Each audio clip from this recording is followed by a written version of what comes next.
Sorry, you start over. Sorry.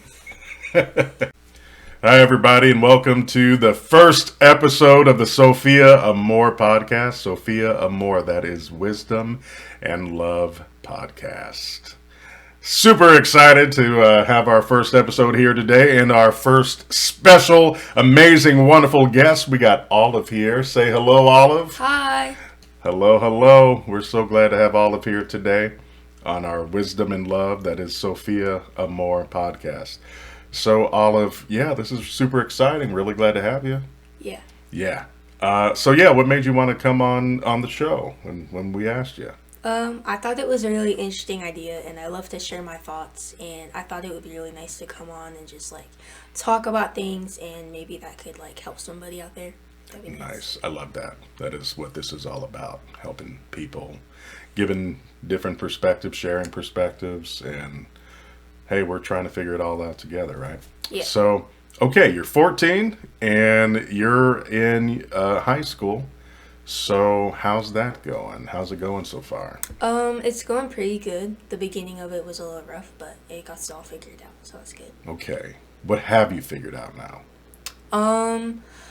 My friend situation, when I first got into high school, there was not a lot of people that I knew in my classes, but once I came over the anxiety and reached out to people, it actually was pretty fun. So I'm glad that I'm in high school. It's nice.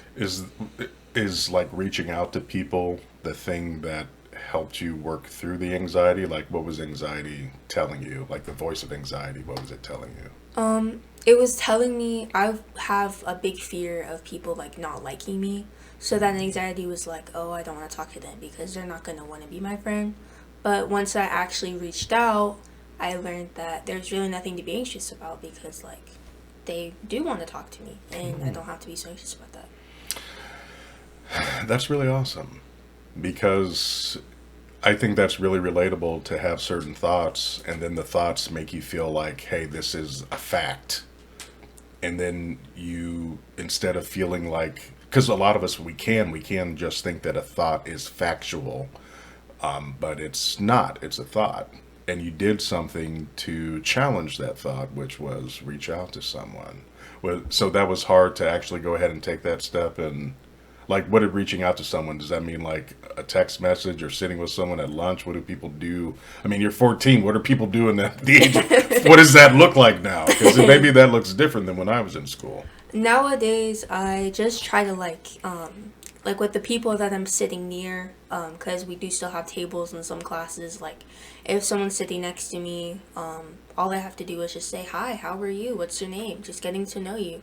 And if we're doing a project and it's usually working with the people next to you, just be friendly. And then that usually cascades from there to something good. You know what a lot of people my age and older think about 14-year-olds and such now? Y'all don't even talk to each other. It's just text. Or that is not you're just in school, That's you're not true. even talking to each other. You're just sitting there texting hey, what's up? That's not Hey, true. what's up? And then you don't even talk to each other in real life. You're just too busy texting. Always on your phone. What do you want to clear up about that today? So we do text each other, and that is a big part of it. Because No, wait. Is it text or Snapchat? Who's communicating how? A mix of both. Okay. A mix of both. Okay. If you don't have someone's number, usually you go to Snapchat or Instagram and you message them through that way. Yeah.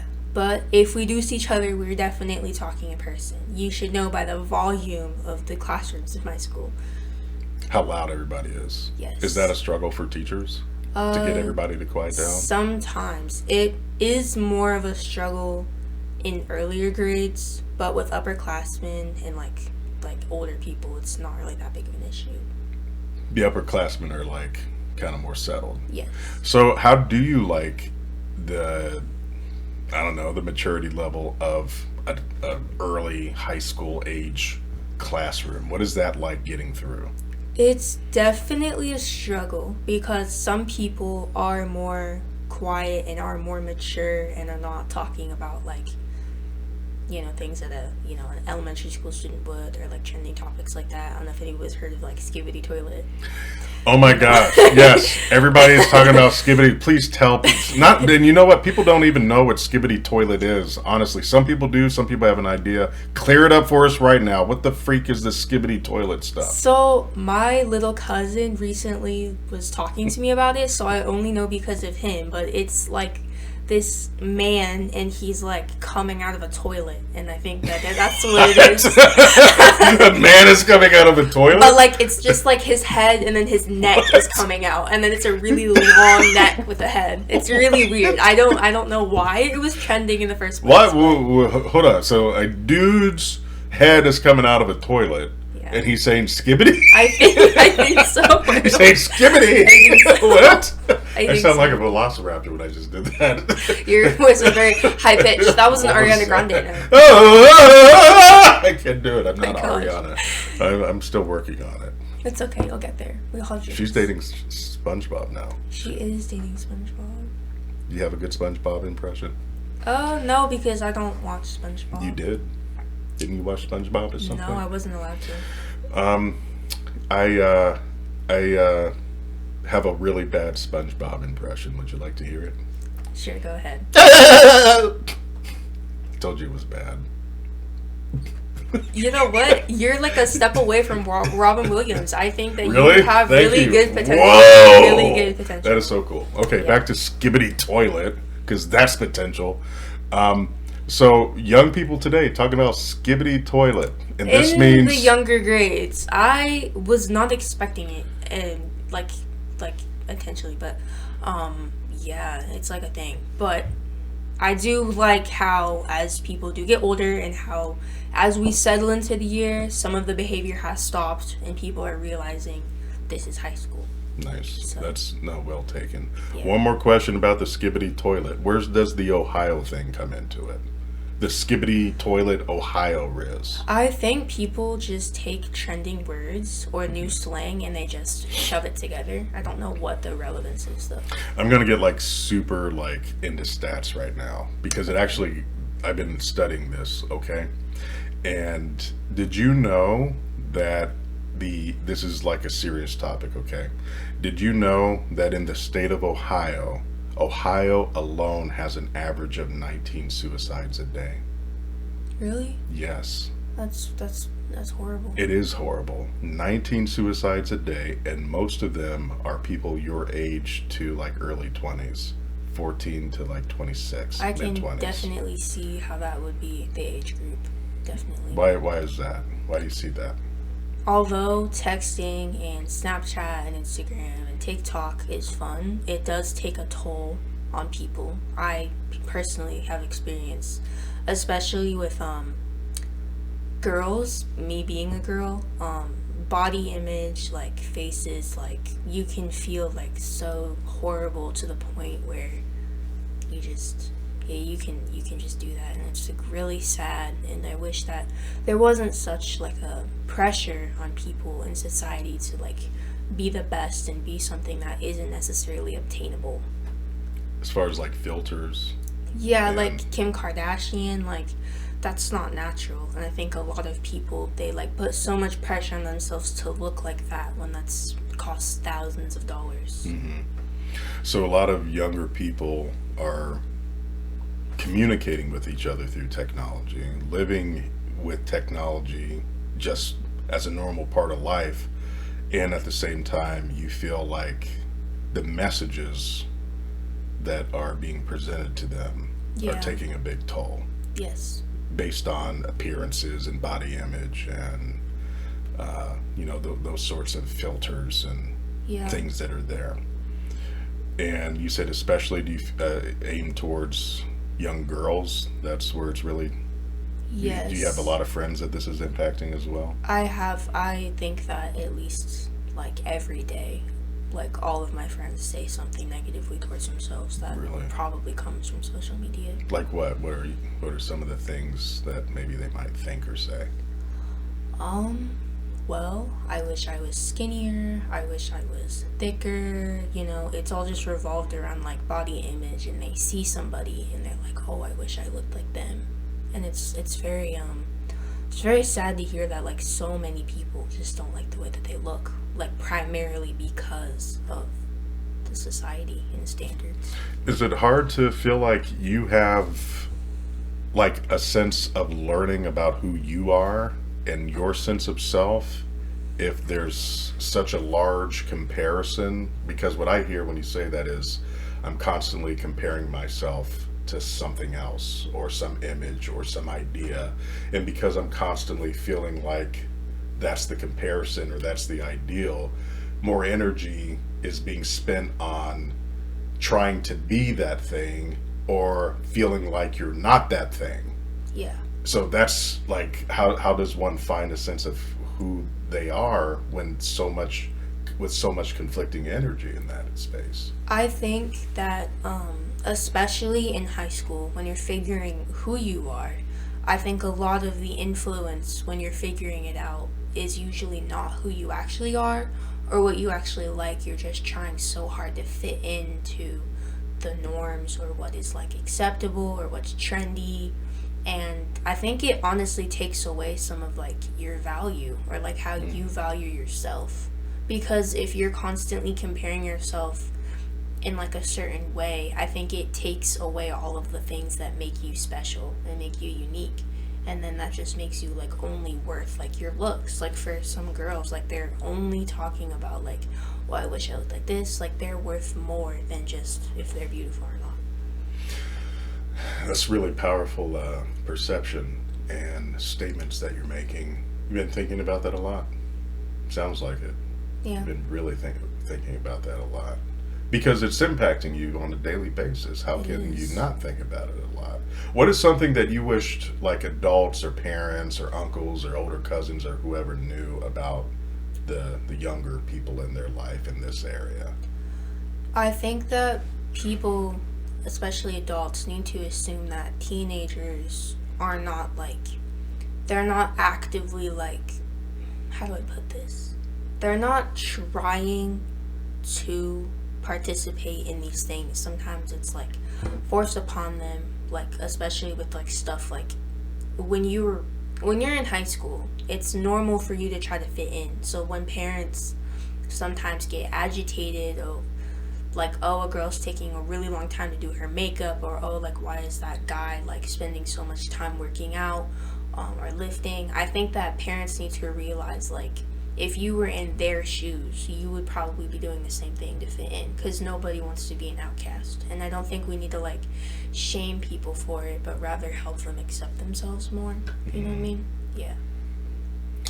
So you want parents or the adults to, you're asking them to remember what it was like when they were the age? Yeah, because I think that all parents were teenagers, all parents like had the set of trendy looks or trendy stuff, and though it's not the same like trendy stuff, they were still trying to fit in. And like just because like your teenager is also doing that or like distancing themselves from you, it's not like a thing they need to be shamed for, because like You know, when I was a kid, you know what was trending? Wearing your pants on backwards. Really? Yeah, it was crisscross. That's really interesting. Warm it up, Chris. And it was all like wear your jeans backwards, wear your shirts back. Everything was wear it backwards. So you had your butt pockets in the front. That's really interesting. You never heard of that? No. No? No. Yeah, that was the thing. That was the thing back then. Wow. Yeah, it didn't last like super long, but it was a thing for a while. Really Then everybody was wearing like sports bands and like putting sports bands on their fingers too. On their fingers? Yeah, and then the other thing was like pulling up one leg pant. For some reason, you just pulled up one leg pant. That is actually wild. Yeah. I have to say, that's wild. You know, nobody's rocking that now. I mean, I think I've heard the pulling up the pants thing. Yeah. I think that I've seen that in movies, but I haven't really seen that in like real life though. And then it was baggy stuff too, and now it's skinny jeans. Not necessarily. Skinny jeans were more like 2016. You know, nowadays it's more like the 90s are really coming back. Yeah, they're sure they are coming back. Yeah. Okay, so this body image thing seems like it's a really important issue to you, and it sounds like it's a really important issue to a lot of your friends. do they feel comfortable talking? It seems like maybe they feel comfortable talking amongst each other. Do they feel comfortable talking to the adults or older people or guidance counselors or whoever? Is there like a sense of comfort in talking about that, or is, you were talking about feeling shamed earlier, do they just feel like they'll automatically be shamed? I do think that, because just from like seeing other people, talking to my friends, and definitely from my experience, it does take a lot of like confidence and like bravery to step up and like share how you feel about things, especially if it's something that like people might not agree with or people might shame you for it. Like, I know that like if somebody were to go and talk about how they don't like how they look, they wouldn't really be like they wouldn't be like they wouldn't feel sympathetic, and they wouldn't try to like make you feel better. They would just be like, well, let's just do this and this and this, or like use Ozempic. You know, like people are more like worried about like fixing things really than just like how does that impact you when you just brought up Ozempic? Okay, how does that impact a young person, and to be like, oh, we'll just take a drug for it, oh, we'll just take a pill for it, oh, just take a shot for it, oh, you know, how does that impact I that? think, well, I don't know if there's any negative side effects of Ozempic, but I think That's because they tell you really fast at the end of the commercial. Yeah, I think that like just like This is nothing against anybody taking Ozempic. No, definitely not. Definitely We're not. just trying to get an idea of this Yeah. idea of society where, here, take a pill, take a shot, and then, because we're talking about body image and comparisons and things like that, and does that have an impact on young people today? What's the impact of that? I think because there are like so many weight loss drugs and so many like different things like lip filler, cheek implants, Ozempic, Botox. There is so much emphasis on looks and like all this stuff out there, and like I think that for that to just be out there and for people to even get pressured, like I have like people in like my school that will say such like nasty things, like you should get a nose job or something like that. And I think that is so harmful, because like, I mean, that's automatically saying that like they don't like your nose or something. And I think that just really like ruins like your image, because you feel like you have to look a certain way, and then everybody just ends up looking the same, and then nobody really has an identity anymore. Right. Everybody's in pursuit of the same image and idea, the same lip filler look, the cheeks, whatever it is, Yeah. you know, and then everybody ends up looking, they've lost what makes them unique. Not to mention that I think we've also forgotten what normal looks like. Like, I feel like we see all these celebrities and all these idols, and we think that they're so beautiful, and we think that they're amazing, but I mean, who knows what they've had work done. And no offense if you have had work done, I just think that, you know, like, you know, it's just like, there's no pressure if you do, but like, if you don't, I think there's just such like a, like, if you don't have work done and you don't look a certain way, then you're deemed ugly, when really you're just like average. And I think that that's okay.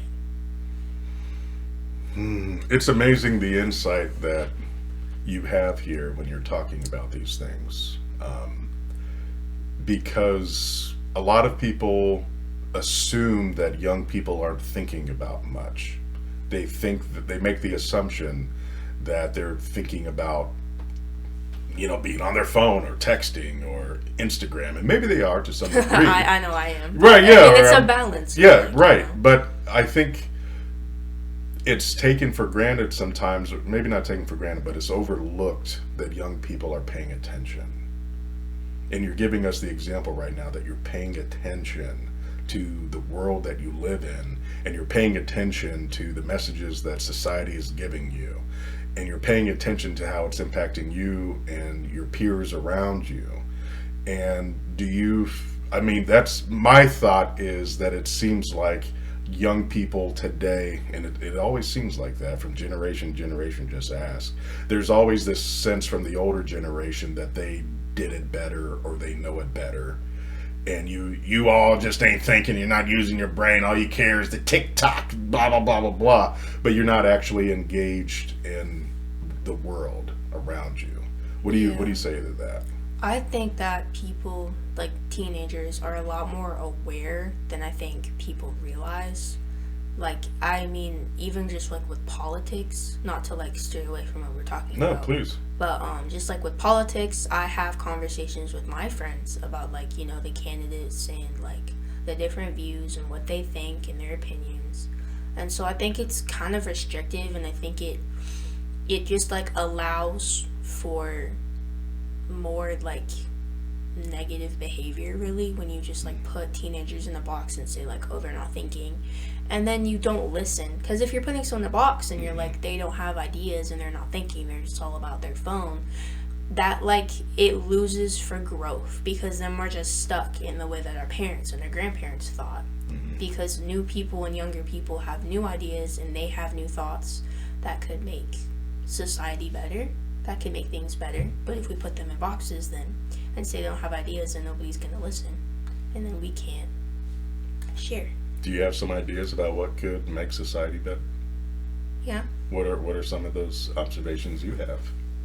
Do you have like a topic that I could try? Well, you're talking about politics, work okay? on? Yeah. So you were, that made me think of, you are one of those unique people in this lifetime that every 100 years, I guess, or so, there's a worldwide pandemic. Yeah. And you happen to be born during that time in life Yeah. where there was a worldwide pandemic. Yes. So that impacted you, that impacted your friends, and you definitely saw some political impact during this time too. Yeah. What do you remember of the pandemic? What was your experience like? I was a very different person. I had a very like younger mind. So I thought that it was like really fun. So it was fun. Because I mean, like, I just like get to like for like an hour and a half just in their computer and like do math, do that. It was like you weren't in school. so much yeah, you weren't in school. It was so much free time. I think honestly it delayed a lot of people's, just, I have a thought, but just to bring back like maturity levels in high school. I think COVID and the pandemic, really because people were isolated for a very long time, especially at that young age of like 10, 11, you know, stuff like that. I think it really like kind of, you don't talk to people, you're not learning social skills, your mind isn't growing. So maybe that has something to do with like maturity level and how people are like, you know, kids, they're not like. So you feel like a lot of the behaviors you see currently are because kids missed out on socializing daily for quite a long period of time. Yeah, I know for me, I was very childlike for an 11-year-old, you know, 12-year-old. And then when I went to high school, and like I think that like being around older people that already had that social experience, I think it like aged me up a lot, and it just kind of like reset my brain. But I think that maybe some people didn't have that experience, and maybe some people just like didn't have that connections to like grow their mind, and maybe some of them are still like a year ahead. I mean, a year like behind as far as behavior and maturity level. Yeah. Like acting out or certain jokes that they Yeah. make or things like that. Yeah. Maybe are you noticing certain times where people aren't able to handle being in a classroom? Is that what you're talking about? Yes. Okay, what are you Yes. seeing in that regard? I know that every generation and every teenager has like those like few students or like that one classroom where like people won't stop talking. But I think right now, especially with social media, it's very difficult to get people to listen, to get people to slow down, to get people to take a break and not be constantly In like, motion? Yes. I think that's, yeah. Constantly doing something all the time, constantly from here to there to there to here. And Especially like reading. Like, I'm reading a book in my English class, and a lot of the times it's very difficult to get the class to actually like or sit and read a book. There's always chit chat. There's always that. There's always this and that. You know. So do you feel like it's harder now going to school than what you remember being in school in like elementary? Yeah. Because of that difficulty with people not being able to manage being in a classroom. Like, do you Yeah. notice a clear difference between this is what I remember the structure and people being in the classroom and their behaviors versus going into school on my laptop and I'm having fun because I'm just like on my computer, and then I'm noticing now a very big difference, a stark contrast in my schooling experience. You really notice a big difference in that. Yeah. Wow, that's huge. A lot of people have also thought that COVID caused a big issue with behaviors in school. Some people think it's technology. Some people think it's COVID. Some people, I mean, everybody has a different idea. I think maybe it's probably has to do with all of those things. Combination of things. Yeah. So back to the politics. You were talking about that a little bit ago as well. What is your experience and what do you recall about people wearing masks? Do you remember people being happy about it, unhappy about it, mad about it? What do you remember about the masks? It was definitely a mix of both. Some people were very like adamant about not wearing a mask, and some people were wanting to wear a mask, and then some people wore a mask, but it was not really doing anything because it was below their nose or it was below their mouth. And I know when I was in like 6th grade, the like trendy like cool thing that people did was just to wear it like right under their nose, but that wasn't safe. But you know, it was like the fashion thing. Isn't that crazy how we can turn things about a pandemic into fashion? The fashion statement, your That's mask, crazy. how you wear your mask, or Yeah. do you remember people protesting? Yes. What did you think of that? Like, people were hardcore protesting not wearing masks. Some of them even had they were armed protests. Do you remember this? I do. How do you perceive that at your age at the time? I was I know that my views, I think that people should have worn masks, but I mean that's just my opinion. So as a kid, I was just like, why are people making such a big deal about it? Because I didn't think that it was that big of a deal per se to wearing a mask. So I guess when that was all happening, I was like, whoa, like it's a mask. But I mean, like, Would that make you think of adults in society, seeing people go to certain lengths to protest not wearing a mask? Because you just said it's a mask. What did you think of society at that point? I kind of was a little disappointed Little per disappointed. se, because I think we were really like arguing over something. I think that the wearing a mask and not wearing a mask was honestly just a distraction in our society, in our country, than just like figuring out like a vaccine, figuring out certain things. I think that was just like a big like problem that didn't really need to exist, and there were other things that we could be doing at the moment than fighting over wearing a mask. And I thought it was just very like odd, because I know that like a lot of ideas are brought up about like, oh, it's taking away my right as a citizen, it's taking away that. You can choose not to wear a mask, but you just have to deal with like those consequences. And just because you would like to deal with those consequences doesn't mean that everyone else does. And so you need to think about like, that's my choice, but that's not necessarily that other person's choice. And like, I think that's more of like it's like something that I think everybody should be thinking about. And I don't think that problem of like, no wearing masks, or no, we should all wear masks, was really needed. Felt like it was a waste of time. Yeah. Wow. Do you feel like you're still seeing things that leave you with that same feeling of like, why are people using this type of energy when we could be maybe working on something else? What's currently impacting you that way? The abortion controversy and the gun controversy. Say some more. Tell us. What do you mean? Well, I think that there are issues revolving guns that we need to work on, and we're not really focusing on those issues because we're still fighting about like, oh, I need to have a AK-47, and we're not really actually focusing on like what that means.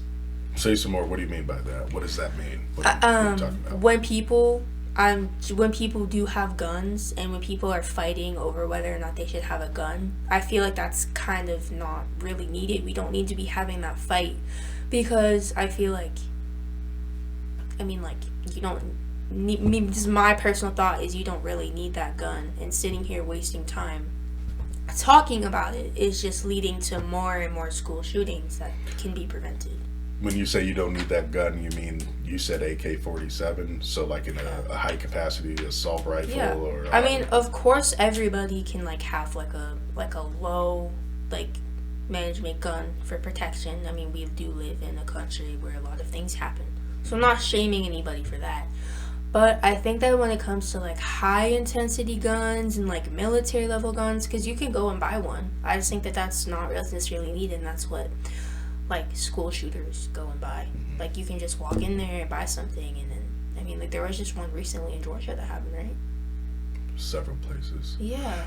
What's it like going to school, hearing this stuff on the news? School shootings. Are you afraid in school? Are your friends afraid? What's it like going through the lockdowns and going through those drills? What's that like? I think that it's really scary to know that, like, I know everyone says like, oh, it's not gonna happen to me, but or like it only happens to a few schools, but we've already seen a shift where, and now in our present day, there have been so many. Like, if you really think about it, there have been a lot of recent ones. There have been just like a lot more school shootings. So you can never assume like, oh, my school's safe. Like, oh, my school's fine. So every time I go to school, I'm like, it could be my school, and that's scary to think about. It is really scary to think about. I think a lot of parents think about that as well. Teachers definitely thinking about it. Schools. Yeah. What do you think about this idea? I don't know if it's still floating around. I think it is, but this idea that a teacher should be armed with a gun in school. You've heard this? Mm-hmm. What do you think of that? I think that is honestly really sad that we have to say, oh, a teacher should be carrying a gun. And I think maybe that is not the best idea, because I just don't think that's probably a good idea, because you never know with teachers carrying guns. That is a risk for a student to grab a gun. That's a risk for a lot of more catastrophes, in my opinion. But so you're like, this is a deadly weapon in a school. Anything could happen. Yeah. This weapon could end up being used to cause a whole lot more harm. I mean, if a student is a lot of times the one that comes to school and shoots people up. I mean, I've just seen a lot of things where like just students at the school, they just do a lot of things. So if we have guns in a school with a child that wants to shoot people up, they can just, knock over the teacher, grab the gun, and start shooting people. I don't think that that's probably a good idea. It's just a very scary thought. Yeah. You mentioned another issue that's impacting you, and that was abortion. Yeah. So a lot of people feel that, they're concerned about the women in their lives. Some people are like, hey, this is great. We just need to respect the sanctity of life. They're pro-life, and they're the more power to that cause, pro-life. What's wrong with pro-life? And at the same time, people are also expressing some very real consequences of their lives be in jeopardy, or having to even go out of state because it's illegal for them to get a procedure that needs to be done. How is that impacting you? I think that it's honestly scary to think about, like, if I get pregnant, and hopefully not anytime soon, but if I get pregnant and I'm not able to have that and something goes wrong, I'm not legally allowed to get something to help me, and then I could die. I mean, women are dying like all over the country because they don't have access to it anymore. So politically, what do you want leadership to do? What do you when you're talking about people wasting time and expending energy in certain areas, what do you think the solution is here? What do you want of leadership to do in this area? I would like leadership to not ban abortion, and I think honestly it is as simple as that. Of course, abortion does lead to a point, and we do need to have boundaries of like when you should not be able to get an abortion anymore, because the baby's life is also important. I am not saying that the baby's life isn't important, but you also have to think about the woman. And I think there's a lot of like complications, and like I am not a doctor, so I don't know when you should not be able to get an abortion anymore in your pregnancy, but I think that, you know, it just abortion should be accessible regardless. Overall, this is an election year, right? And you've seen many things politically in the landscape over the course of your life. What is the political message when it comes to just this nation that gives you a sense of hope?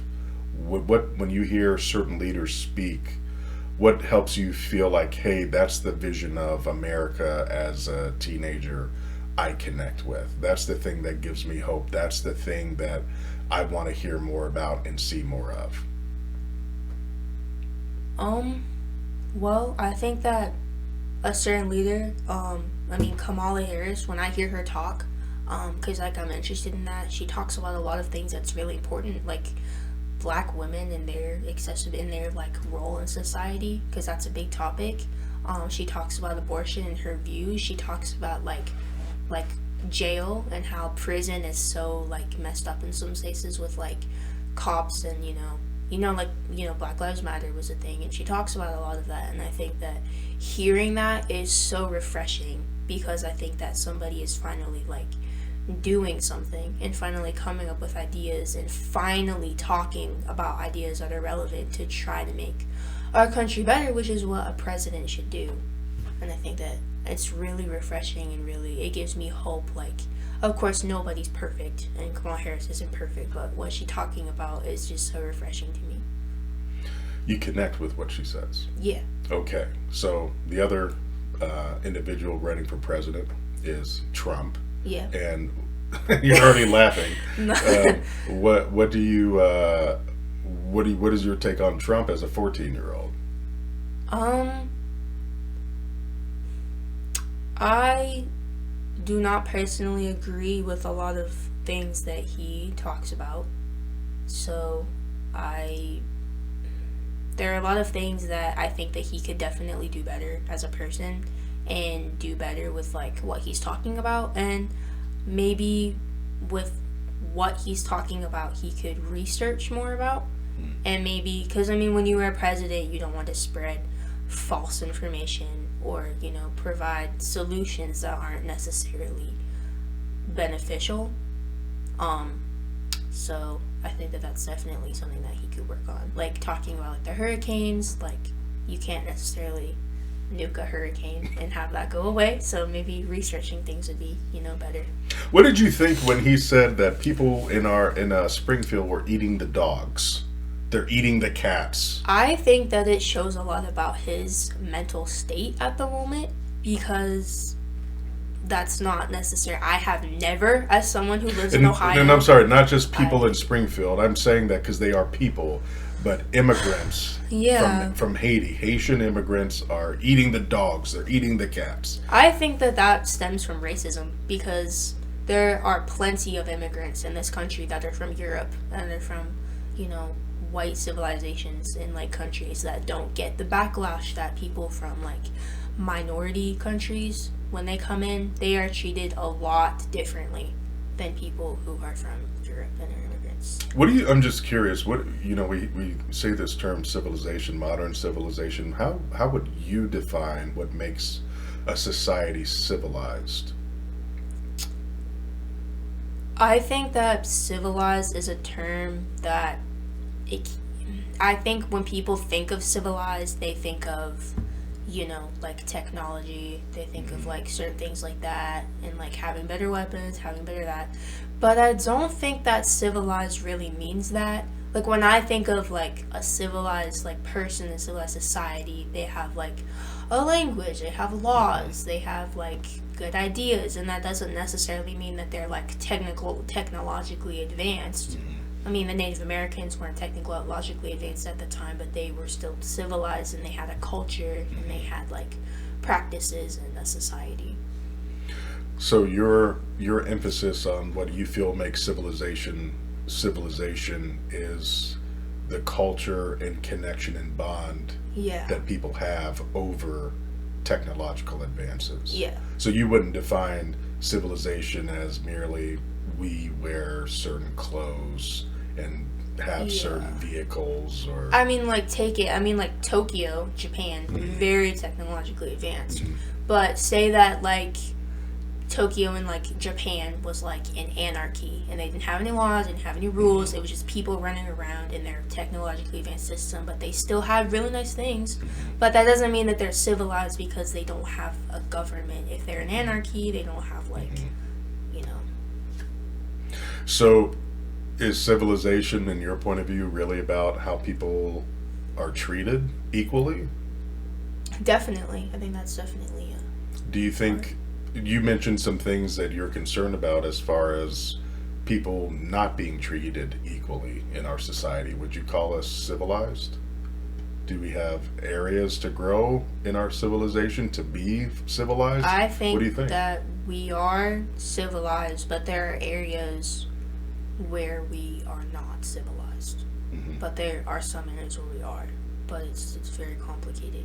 Because we do have laws, like I said, and we do have all that stuff, but when it comes to treating people equally, and when it comes to, like, all of the things that happen in our country, especially, like, if we talk about, like, the attack on the Capitol a few years ago, that, I don't think that was civilized. What was that like, seeing that and hearing about that at a young age? I thought that we were about to have another civil war, to be honest. When I was seeing that, I was like, oh, this election, this, like, is gonna tear our country apart. And I think it honestly has. Maybe not in, like, a war sense, but in, like, a connection and relationship-wise, and the way that people think of each other, I think it really changed our country. Well, you know, when I was a kid, we always, when we would learn about the Civil War, somebody would talk about it. They would say this little tagline that the Confederacy would say, "And the South shall rise again." And a lot of people believe that MAGA is a reincarnation of just that.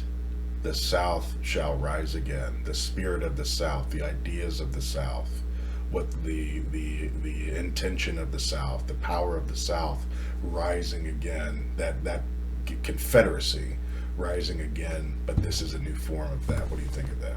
I'm not necessarily familiar with the term MAGA. I do understand what you're talking about, but can you explain that to me? Make America Great Again. Oh, MAGA. okay, Yeah. okay, yeah. I think that is definitely a thing because predominantly in the South, that is their view, make America great again in that term. But I think that is probably what is happening, and I think that makes a lot of sense because, like, I think there still is very much a divide. Ever since our nation was, like, created, there's always been a divide between, like, South and North, and I think that, especially with this upcoming election and the election previously, it's definitely a divide, and definitely, like, the South trying to, like, overtake. It's interesting because in the time of slavery, there are certain things that existed then that still exist today in terms of rights. But maybe it's interesting to think that perhaps history truly is repeating itself because the big issue then for many people was slavery.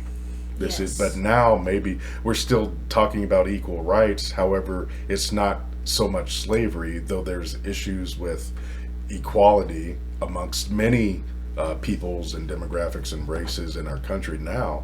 But also now the emphasis is on those issues that you shared, which was abortion, and how women are treated, and that seems to be a big issue, right? I mean, it doesn't seem to be; it is a big issue right now. Yeah, it's like we just went from one issue, and now we're cycling through, and now the emphasis is on female needs, female rights. definitely. And yeah, female rights, immigrant rights, Mm-hmm. definitely. Mm-hmm. It's interesting that so much clashing in this country has to do with rights. That is so strange. I think that in our country, especially, people have a desire to control other people. And I think that definitely plays into rights, where it's like men wanting to control women over Mm-hmm. abortion Mm-hmm. predominantly. It's people like in our country wanting to control immigrants and their rights. I think there's just such a desire for power that it definitely plays into rights a lot Mm-hmm. of the time, where people just don't take into consideration. Well, Olive, we have just a few minutes left. We've covered a long, large variety of topics here. Definitely, yeah. Any final words on anything or any final thoughts you want to live? Let me ask you this before we come to a close, because actually I have a thought I wanted to ask you. Yeah, of course. Ultimately, you've talked about body image, anxiety, working through COVID, the current political landscape. These are things that are very overwhelming to people. Yeah. So, what gives you a daily sense of hope that I want to make a difference? I want to, like you started off saying, I want to help somebody. What gives you hope to use your voice and share and speak out today? Where does that come from? I think I just have a passion and I have a fear that like drives me, where like I see all this is happening and I'm like, I need to talk about things. I need to like talk to other people about this because this is really important what's happening. And so, I think that what gives me hope is how not just me but a lot of other people are also worried about it. And I think that this election is like a really, really big one in our history.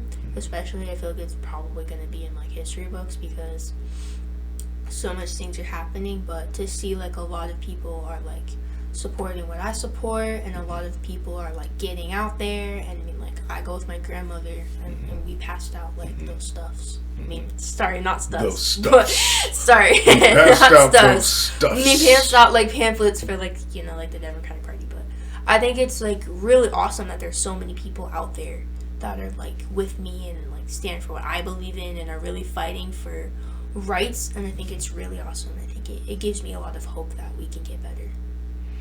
Do you consider yourself a Democrat? I do consider myself a Democrat. Of course, I don't agree with everything in the Democratic Party, but I agree with most of it. So Interesting. I consider myself an independent. I always have been.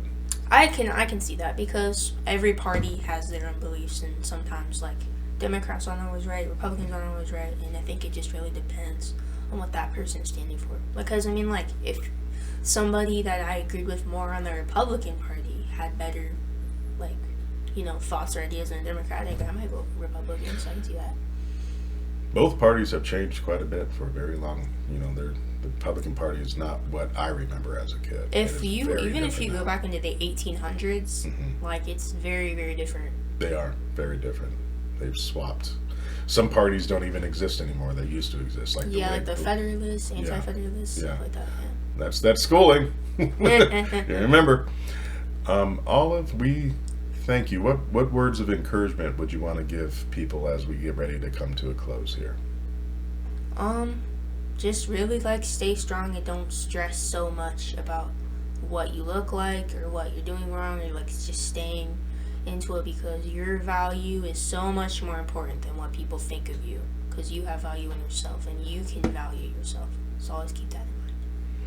Olive, we really thank you here today. That truly is some wisdom and love coming straight from the source here today. Olive, special guest, first episode of the Sophia Amor podcast. What wonderful wisdom and love from Olive here today. What a wonderful experience. Thank you, Olive. Yeah, of course. It was really nice to come on here. Yeah, we hope to have you back again sometime. Thank you, everyone. Enjoy the rest of your day or evening or night or whatever you're doing, and we hope to see you again soon. Yeah. Take care. You too. I mean, my bad. Sorry. You take care too. Yeah, you too. Yeah. You too. You too. Okay. Yeah. Bye, everybody. Bye.